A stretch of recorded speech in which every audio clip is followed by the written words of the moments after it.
Great. Still one more minute here. All right, we're all set. All right. Hi. Good morning, East Sides. So today's topic for our keynote is going to be what happens to hackers that go pro. We are discussing the process by which technologists end up in management and the kind of pitfalls that you can expect if you're starting a company or end up in middle management somewhere dealing with a bunch of really creative people. There's some tricks and challenges to it. I know because I kind of came from the researcher community and found myself unwittingly in a management position, and then suddenly found myself running a company. And the process by which I kind of picked up enough, barely enough business acumen to be able to do what I do was not obvious. I didn't go to business school or anything like that. So I'm going to use myself as a point of reference. This does not necessarily mean that everyone will have the same experiences as me here, but you might be able to avoid some things that I did wrong and maybe learn a few things that I thought were done particularly well. So yeah, my name is Christien Rioux. Hello. I am going to be spouting a little bit here today. So just bear with me. I'm going to try to cover this in a personal but informal way. I grew up in the middle of nowhere. I was born in West Virginia and raised in Maine. I can tell you there was absolutely nothing to do with systems programming. And I was probably 5 years old when my father brought home my first computer. It was an Apple II Plus, 16K of memory, and a Z80 expansion card. It was in the window of his computer store that he was doing retail sales at. You see, he had a PhD in music, which means that there was absolutely no way he was getting a job ever. So he ended up accidentally selling computers for a living, because it turned out that he was pretty adept at programming, and that was actually part of his PhD thesis. And so early on, I kind of latched onto programming. I thought it was really neat. I thought video games were awesome, and he brought home the computer basically every day, and the next day I had to bring it back to the store and plug it in and whatnot. But every day he'd bring home boxes of games. We'd cut the plastic open, pull the disc out, play them for the evening, stick them back in the box, and put them on the shelf again. So, if I wanted to keep the games, I had to learn how to crack them. And I think that's where I kind of got my start with security a little bit. Just kind of learned, sector editing, and then eventually assembly for the 6502. And, for a long time I was programming in BASIC and assembly. And that, was what I had access to. I ended up going to MIT. It was actually my lifelong dream to do so. Little did I know that it was going to be the hardest thing that I'd ever done. It just seemed like a great place to go. When I was a kid, I had a book on logo by Seymour Papert, which was very inspiring.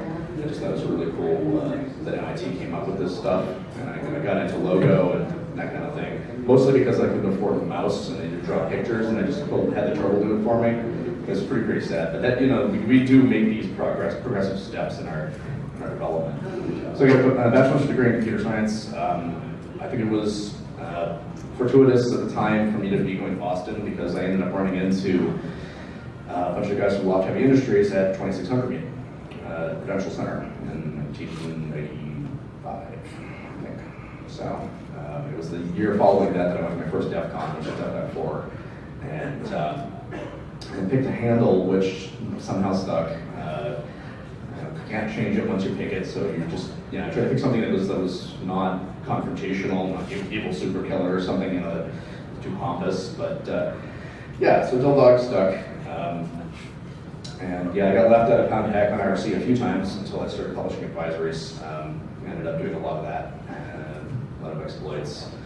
Ended up graduating from MIT in 1998. Got an opportunity because I wrote a search engine for my senior thesis thing, my senior project, and got an opportunity to meet with some guys from Stanford who were starting a company doing a search engine, and I was just like, nah, that stuff's boring. I don't want to do that for work.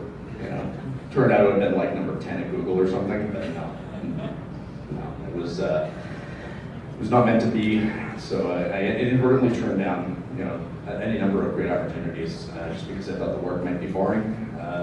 Mostly wanted to follow my own path. I was really interested in my own ideas. Really wanted to, you know, build my own stuff. Didn't want to do other people's work. And that kind of independent thing ended up landing me in the position of having to leave a job that I had been at for 11 months. My mother thought I was crazy.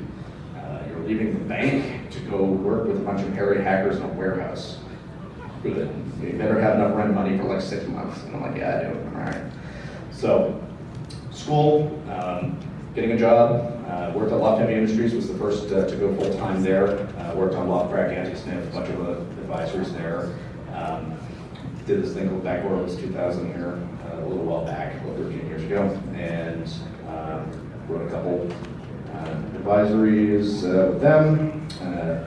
Helped found At Stake, which is an interesting band of crazy people. I'd say it was the first company to publicly say that they hired hackers. First, like the consulting company to say that they hired hackers. Everybody was kind of something you didn't do, and I remember us having to fight for the respect that we eventually ended up getting. Nobody wanted to give it to people that wore the hacker name back then. So I'd say with 20 other people we founded At Stake. At Stake, everyone who's at Stake will tell you they founded it, so just let them say that. But I was acquired in 2004 by Symantec, and that was my first real moment where I started to see what the business world was like. This small thing, which was sort of a microcosm of the hacker world for me, was this At Stake, just got bought by a major corporation, and life changed. I mean, the first thing that you notice is that sodas now cost 25 cents. It's like, what? It was free before. The other thing is that if I remember us having in-depth bitching sessions about why Microsoft Outlook was the worst thing ever, and we're never going to use that damn thing. Well, once you got bought by Symantec, now you're stuck on Lotus Notes. Guess what? Don't bitch about Outlook, it does get worse. So, we ended up spinning out the core IP for Verica, my current company, in 2005, which is fortuitous and lucky because for the most part nobody understood anything about what it was or how it worked.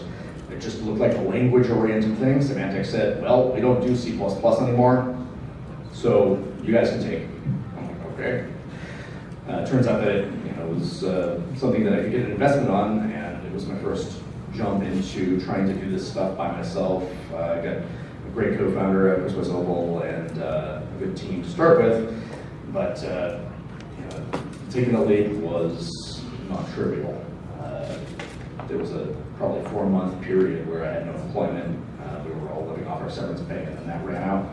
Basically, when you're working for a company and then you choose to negotiate with that same company, they fire you first.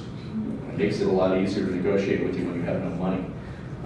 So watch out for that. When you're spinning out, make sure that that technology is almost out the door already before you start negotiating. Otherwise, it's going to be a long haul, pulling and pulling and pulling, and you're going to end up calling in a lot of favors. And your venture capitalists are going to be like up all night trying to call the lawyers over there just to get them to pick up the phone, and it's one thing after another. So, getting IP out from underneath the larger posterior of a giant enterprise is non-trivial. I wouldn't do it if I could avoid it. So think twice about your IP agreements. At the same point, loose lips, 6 ships, one can decide ideas many times. It's the kind of thing where if I hadn't sold it to At Stake, I wouldn't be able to work on it. I probably wouldn't be where it was today. So I can't say I regret it. There's really no other path. There was nothing else I could really do. So. So we got funding, now the chief scientist there, and an architect for our mobile offering. So I still did a lot of coding spare time here, which I didn't have. To start talking about the actual meat of this discussion, kind of have to take a look at how I progressed a little bit. That's kind of how I looked somewhat 15 years ago. I was a programmer. I claimed to be a programmer. I don't claim to be a hacker. My motivation was really just to get a job and to figure out what was going on in the world, to learn as much as I could about this industry because I thought it was neat. I thought I had maybe some skills in it, but I had nothing to really sell myself. No one would hire me necessarily without, testing me excessively. After about 5 years in the industry, I had started publishing things. Publishing really made a huge difference. People started to recognize my name, my handle, and the work itself. But my motivation changed. What I considered success for me changed. And you're going to find that depending on where in the life cycle your employees are, for example, their definition of personal success is going to be different over time. Mine definitely was. I started to want to get in the media as much as I possibly could. And that could be because I joined Call of the Cow around that time, and that was their stated goal. Everything was to get into the media as much as possible. But I really did believe that making myself more visible would somehow be good for my career. Turns out that it doesn't make you rich; it just makes you visible. Over time, I was thinking, what's going to make me happy? It starts to solidify after about 10 years, and I came to the conclusion that my interest lied in doing impossible things. This could be good or it could be bad. We have some technology that I was writing for Veracode, and that was initially deemed impossible by the mathematics community and much other people. This whole idea of automatically reverse engineering a binary to a high-level model was generally deemed to be a lossy prospect and not worth writing code on. I suppose my ignorance at the time was an advantage because I didn't listen to anybody, and I just said, well, I'm going to try it anyway. I hit all the same roadblocks that all of those other researchers hit in 2002 and 2003, and then I realized I had to start over. But I knew what I had done wrong, and there was a trick to it, and then nobody had seen it. At that point, I filed for the patent immediately. I absolutely hate patents. I think the whole process sucks. I would give up all of my patents if everybody else would, but sadly, the way it is, one has to have those kinds of things if you expect to get some kind of venture capitalist to pay attention to you. You gotta be able to show that you've got some IP. Otherwise, it's just your words. If your software works, nobody believes you anyway. Even if it works great, nobody believes you because for the most part they know what's coming, and you don't. They know what's coming because your software is going to be placed in an environment that is far beyond your own expectations. You've never seen the likes of something as terrible as, say, enterprise software. Right? I thought I could handle anything, and then I was fed like Adobe Reader, and I was fed like giant programs that come from federated developments all over the world, and I was just like, okay. It's a good thing that I showed that I had some patents earlier on. And eventually those things did get approved, and I have that now. Today, my motivation really is to improve the state of the industry. Up at the sort of top of Veracode, my goal is to make sure that what we do matters, that it has meaning, value. I have almost 300 employees now at Veracode. It's not small anymore. I remember when it was me and 2 other guys and whatever, it's 300 people, that's a lot of lives that you influence. I wouldn't want to be doing something meaningless. I wouldn't want to just be having another job. Those people matter a lot to me. So changing their lives, but also changing the world a little bit, if you can do it, find a way to just make sure that what you do has some kind of meaning to the world. Sometimes that's just about having the right timing. it's not about necessarily the idea itself sometimes, but making sure that you have the right thing at the right time. I think we were early. The idea that I was working on, I gave myself like 10 years. I was like, well, I know 3 or 4 of those were even before Vertigo got started. So I think I've been writing the same code now for 15 years of my life or something like that. So it does take that kind of dedication sometimes. If you're really early, like I was, you're going to find that the market's not ready for you, and then you better damn well be ready to hang on for a very long time. So your fate is not sealed doing this. You know, I chose to make certain choices along the way. You know, certain ones would have totally nuked the project and left me without any IP. Certain ones would have probably made it a little easier for me. But you'll probably make completely different choices. And when it comes right down to it, it's about understanding people's motivations, your own as well as the people around you, and really getting to a sense of what success means for you. If you're going to be a hacker manager, if you're going to have a hacker company, you're going to have to try to find ways to make some of the most critical people in the world happy. Good luck with that. You know, getting a smile out of a security researcher is like ringing a what? So yeah, it's the skepticism. It gets to you eventually. But you know, the same things that make a good security researcher sometimes don't make a great manager.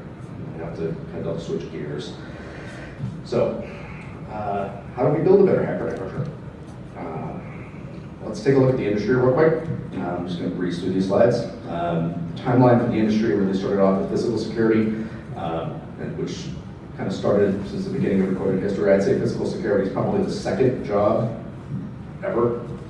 The second occupation. If you can guess what the first one is, you'd understand why this security is the second one, but anyway.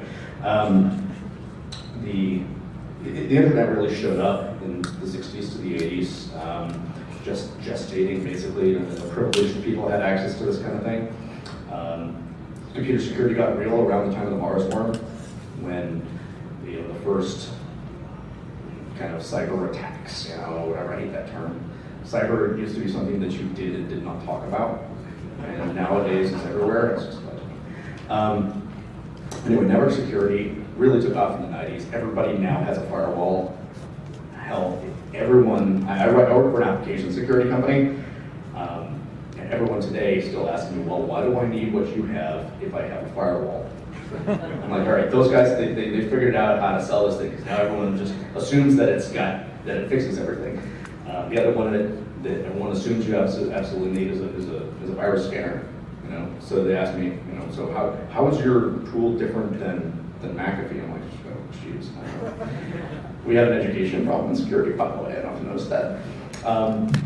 So security architecture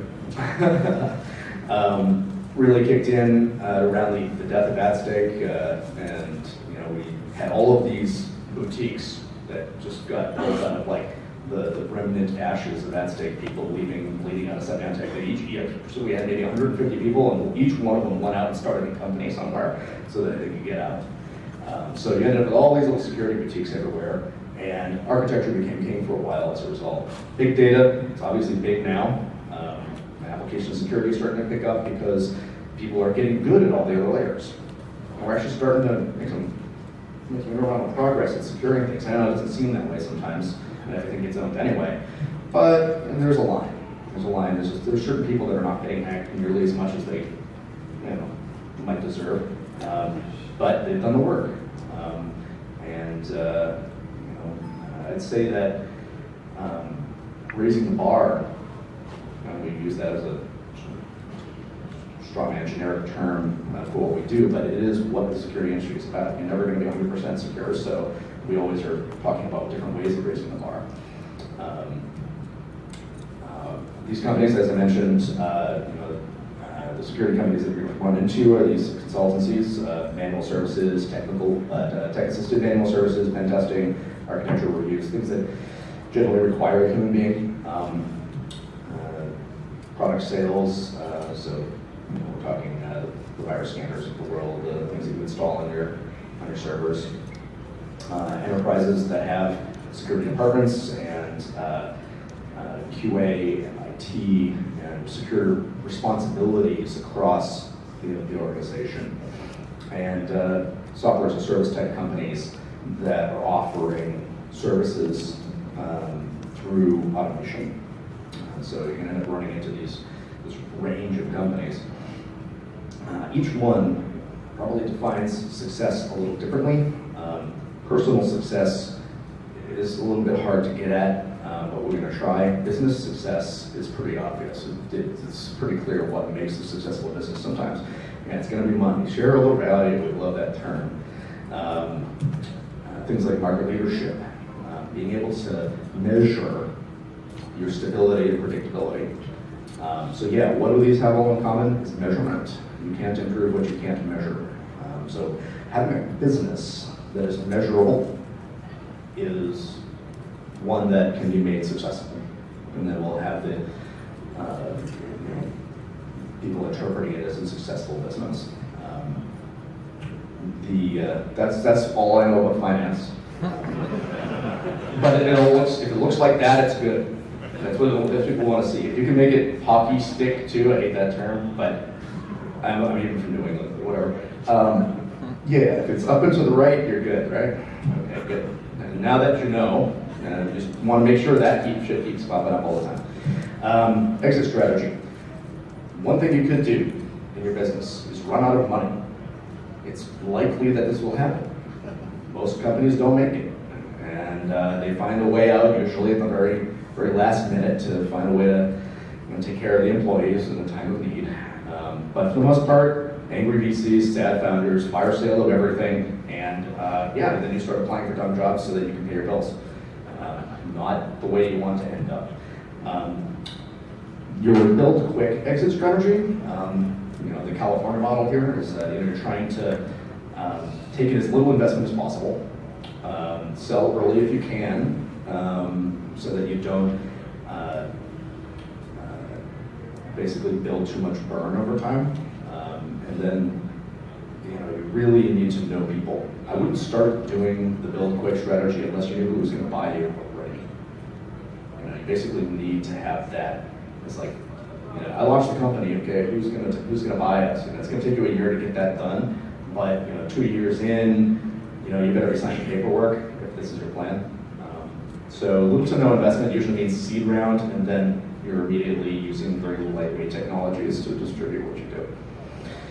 A long haul company, which apparently is what I've done, is a long-term multiple round investment from various players out there, various VCs, and it's really about building a market. Many times you are bringing something new to the table that nobody's ever seen before. This is just part of how things are. If you were kind of doing the same thing as other people, then you're already entering a competing market. Unless you have something really magical about the way you're doing it, it's probably not worth your time, and you probably won't even get the investment. So, you really need to be doing something new and interesting, and as a result, your goal eventually is going to be to get bought or to go public. And honestly, you want to be going public no matter what. You don't want to be the company that says, we don't have the financials to go public, so let's get bought. That ends you up in a negotiation where absolutely everybody's got 3 years of golden handcuffs, and your stock doesn't buy as many options, or your options don't buy as much stock in the acquiring company, and you end up with a much more dismal acquisition unless you're willing to be able to and capable of saying no to an acquirer. You can say, I'm just going to go public instead, sorry, your deal sucks. You're going to do a better job. You're going to be able to say no. They know that. They won't make the bad offer, and you'll get the good offer. That's the trick. So never ever, even if you don't plan on going public, always say you're going public. That's the rule. Just say it. Never waver from it, and have the financials to back up that that's an option.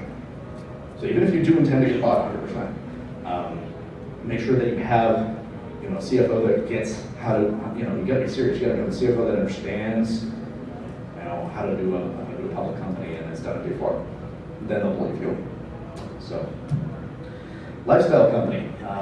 Too many of these out there, but usually this is what happens when you have sort of one person who owns almost all the stock in the company, and all they want to do is hire people to get the work done around them, and they don't intend to sell, they don't intend to go public, and they're just going to take forever, and eventually they're going to pass it on nepotistically to their kids or something.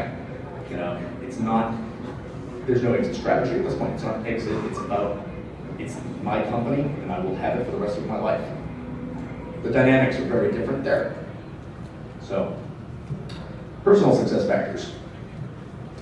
Yeah, right? So we're just talking about the fail competition there. You know, what people consider success. What motivates you matters. Are you altruistic? Are you doing it because you think you're doing a good thing for the world? Are you doing it for money, fame? Are you just bored? I know I was at the beginning, and security was and hacking was very motivating.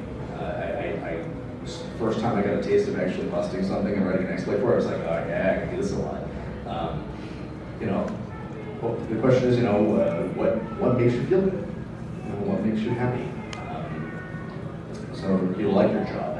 Would you want to start a company? Would you prefer to do your own thing, or do you like to be a good follower? I mean, there's great leaders and there's great followers. Great followers take good ideas that they believe in and make them possible. It takes a careful blend of both of those types of personalities to make something really work. So know which one you are. You know, if you don't want to lead, don't lead, but be a great follower instead of being a great leader. It's fine. It's important that you make that distinction though and know which one is which. You know, you're going to see the leaders out there, and it's going to be pretty natural for them. If it's not natural for you, maybe being a great follower is what you should be studying up on. There's actually a formal psychological term called followership that one can read up on if anyone cares. So yeah, getting famous sounds like a good idea. Once you're famous, it's really hard to turn that into money. It's just, you know, the long arm of marketing, personal branding. I would be surprised if my kids didn't, by the time they were 5 years old, already have their own personal brand.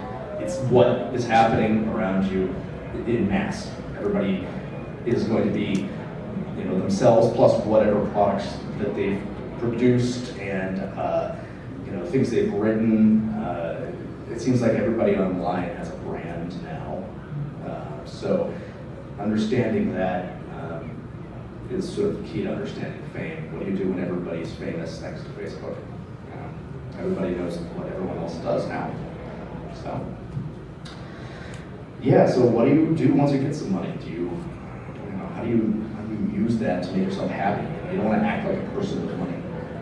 That's like the number one way to lose friends, lose influence, lose prospects, and you know, think that your ideas are way better than they are because you're not taking the criticism from the people around you that are rich.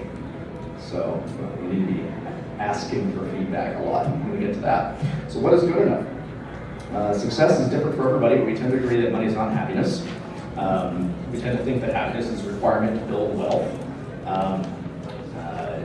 I think that the fortitude required to grow your career requires that you love what you're doing. I wouldn't be able to do 15 years of the same code if I didn't absolutely think it was awesome.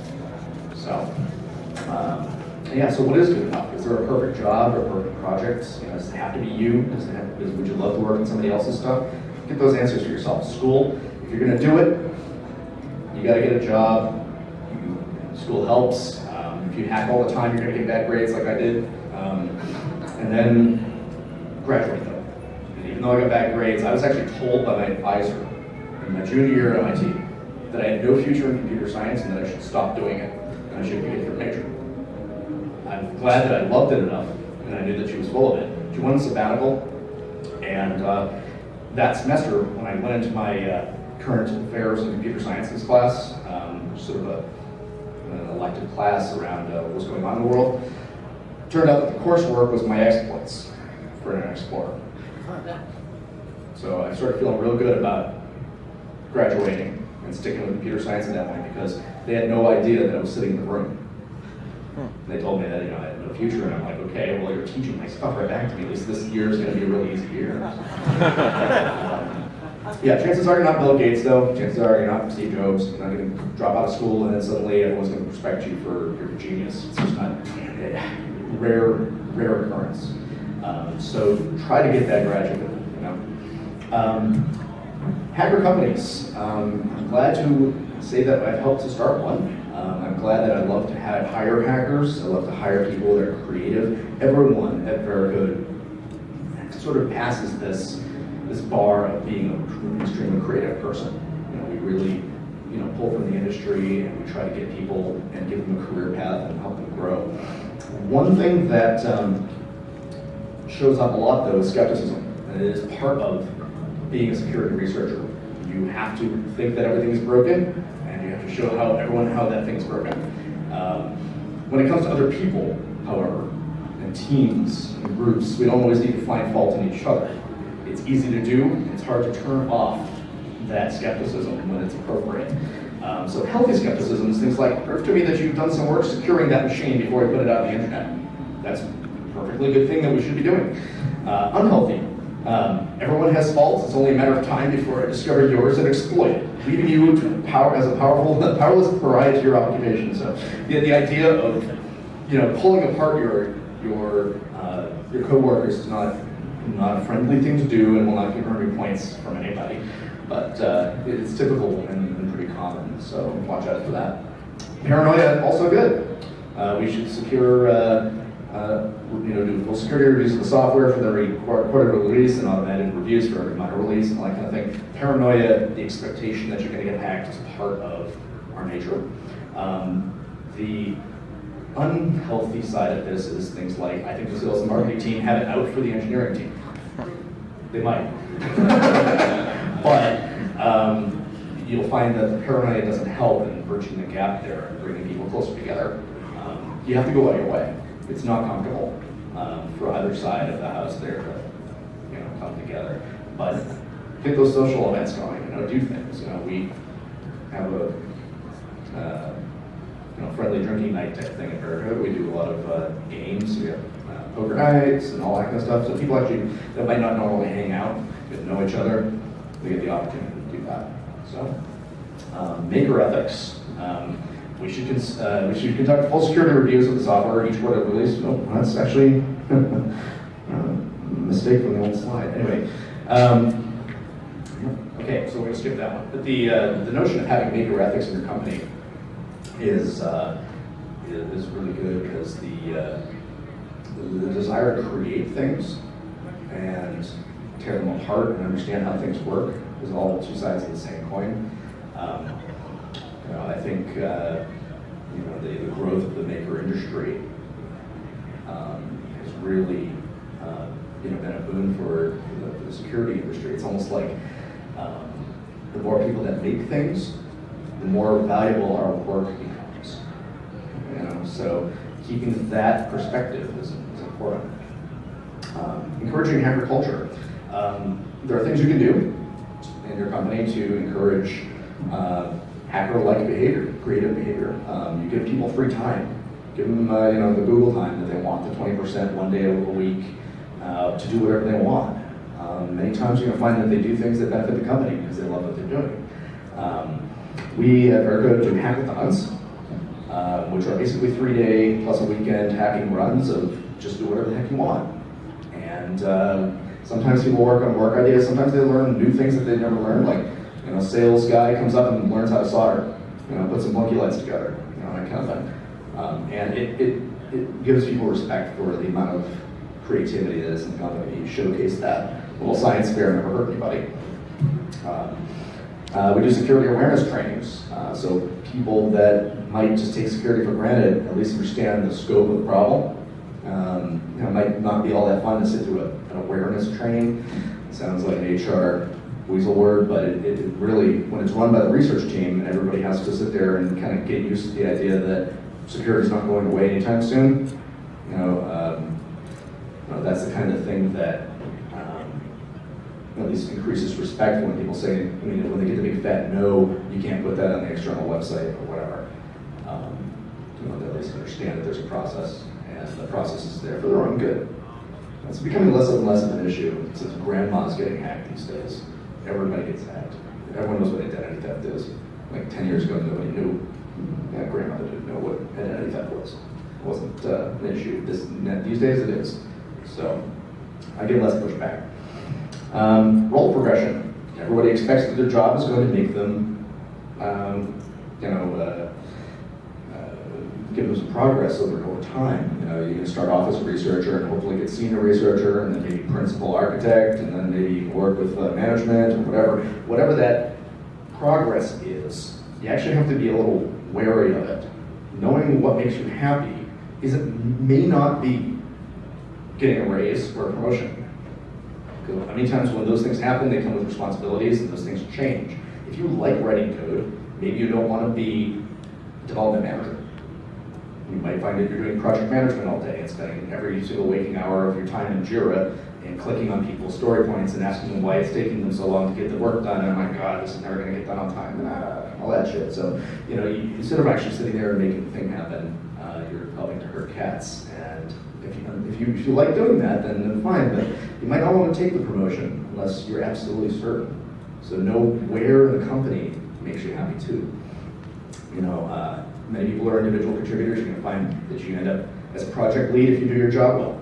You're just given the responsibilities of leading a project. It's going to feel good. You'll want to do that. But then, you realize the next step is middle management. And you're like, all right, interesting. All right, executive management starts to get even a little more remote. Of course, you get the big, long view of the company, and it kind of gives you some sense of, when people invest, what they're really worried about. You taking how much of their money? And that's a lot of money. Other people's money is not something you really want to have.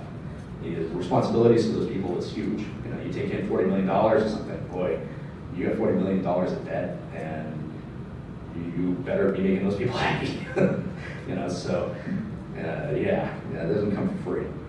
So going up, and kind of ending up as founders or CEOs or board members of companies, you end up with a lot of this, you're right up against the money, right up against the investment, and you have to be able to make commitments that you believe in, and it's about your word at that point.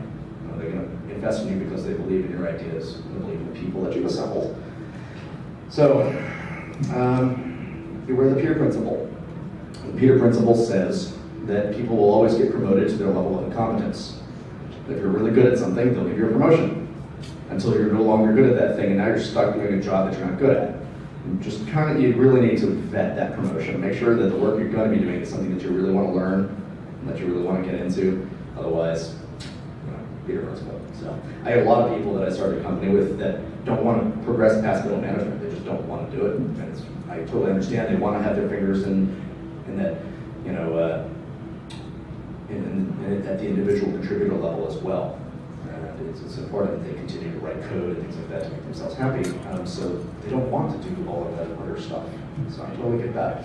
So I'm going to actually sum this up and wrap up this topic here with basically 10 things that I think are absolutely fundamental to hacker management, dealing with creative people, and running hacker companies. All right, so number 1, thou shalt appear presentable, approachable, and kind. It is non-obvious at first that looks matter, but as you are hiring, I have seen some absolute horror shows when it comes to people scaring customer or clients, or people scaring their managers, people scaring people because they're dressed in a very scary way. Okay, black all day is good. That's fine. You can wear whatever you want at the office if you're good, but for the most part, hygiene matters. Smelling good, having a meeting with somebody. It's good to actually avoid the troll under the bridge look. So if you don't want to be treated like an outsider, if you want to make contacts and whatnot, at least soften it. Just soften the look. Hard is good. I like hard, but there's a time and a place for it. Rule number 2, thou shalt be a good team leader and a good individual contributor. You have to be both. You cannot just become a manager and then lead your team.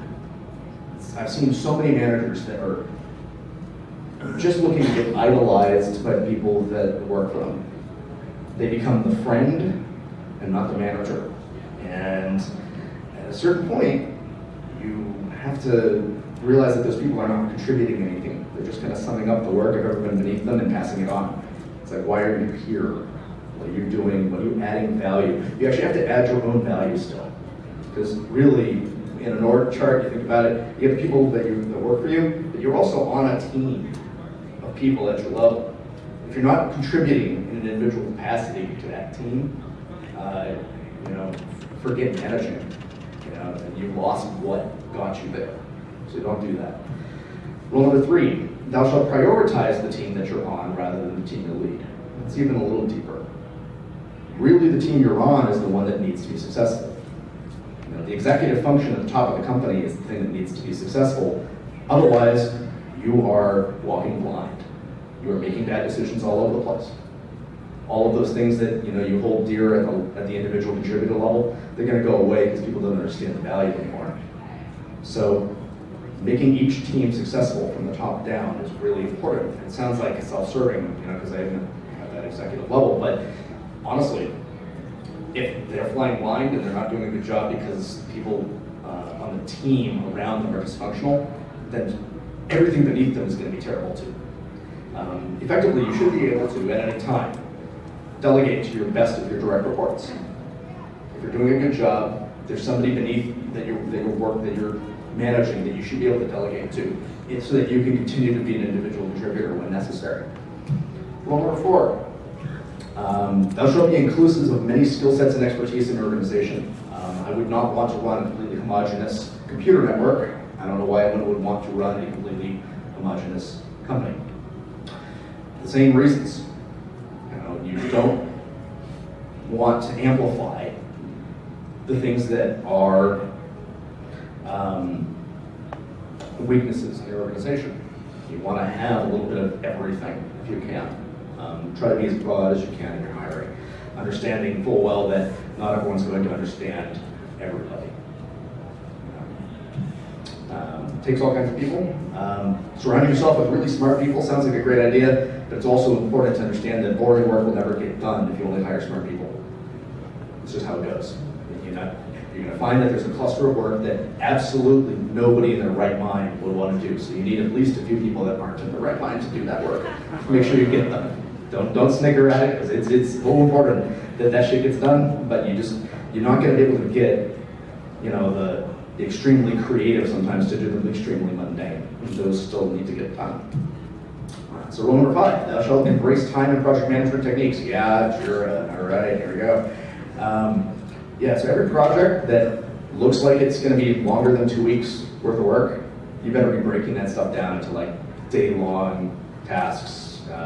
Basically, everyone takes as much time as possible to get a task done. If you give people 6 months, it'll take them 6 months to do it. If you give people a month to do something, it'll take them a month to do it. You might get different things, but you might actually get exactly the same thing, except that people took 6 months.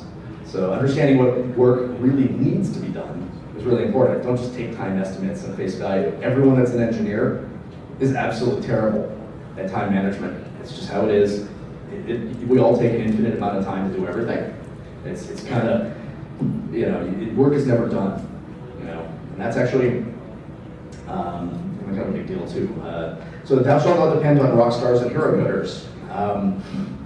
It's great to have smart people. It's great to have people that take on responsibility. They don't scale.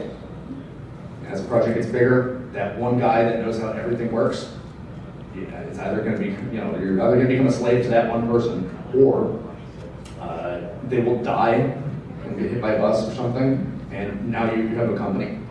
You have a whole quarter of trying to make up for that loss. All right, I suppose that's a little insensitive. Moving on. Somebody dies in the quarter anyway.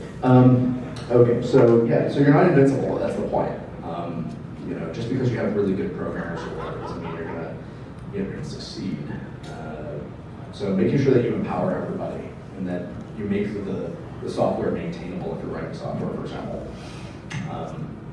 Rule number 7, thou shalt embrace the process. All of the stuff that goes along with that project management is there for a reason. So learn your Agile, learn your Scrum, learn your Kanban, and get religion around it. The idea of providing people a way to measure their progress. Measuring is key to improvement. Being able to show that estimates are wrong and that things are taking less or more time is really, really important. There's nothing worse than telling a major enterprise that the product's going to be ready and then having it ready a month after. They want to start using it immediately.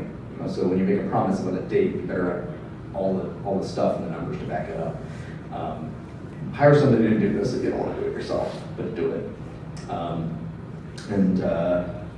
In terms of your departments, nobody should ever feel that they don't know what to do in a situation. There should always be an outlet for asking questions. There should always be a single point of entry. I come back from a conference and I've got a fistful of business cards. I shouldn't be like, well, I'm just going to throw these in the garbage. Somebody in marketing wants those things. You might not know who. Once the company gets to a certain size, it's like, well, I don't even know who wants this, right? There should be a place. You should be able to ask. You should be able to find out and then, deliver those things. Every little thing like that to smooth out the process of scale is going to be really important. Okay, rule number 8, thou shalt not require perfection, for it is the mortal enemy of good enough. Everybody wants their code to be done. It's never going to be done, ever. It's again why we have an initiative, right? It's important to note that the attitude of winning or catching the bad guy is actually totally fatal. I stopped going to a lot of these government cyber industry working groups because they were spending all of their time kind of talking about the last time they got hacked, like some kind of weird cyber AA meeting. And then after that, just rat holing on the concept of catching the bad guy who did it to them, as if that wasn't just going to prevent somehow the next bad guy. I mean, while they're talking about it, somebody else hacking them again, right? So, recognizing good enough when you see it is a skill that should be near and dear to the heart of security researchers. There is good enough, and there is overkill, a waste of time, a waste of money. Rule number 9, thou shalt trust but verify. It's important that you give people a chance to do the right thing in your organization. As a manager, there's a temptation, when especially in a technical manager position, to micromanage the crap out of everyone beneath you, asking for constant updates, asking for a lot of meeting time. There's the meetings that are designed to be problem solving, and then there are meetings that are designed to be information sharing. But really, if you think about it, meetings should be either 20 minutes or 2 hours, and that's it. Period. If you're not doing it that way, think about it. Reduce the number of meetings. Try to do that. But trust people to do their job. When you give them something to do, trust that they're going to do it, and let them fail. If they fail, let them fail. Even then, minimize the impact of failure, of course, but let people do their job. You're going to find that delegation doesn't work unless you do.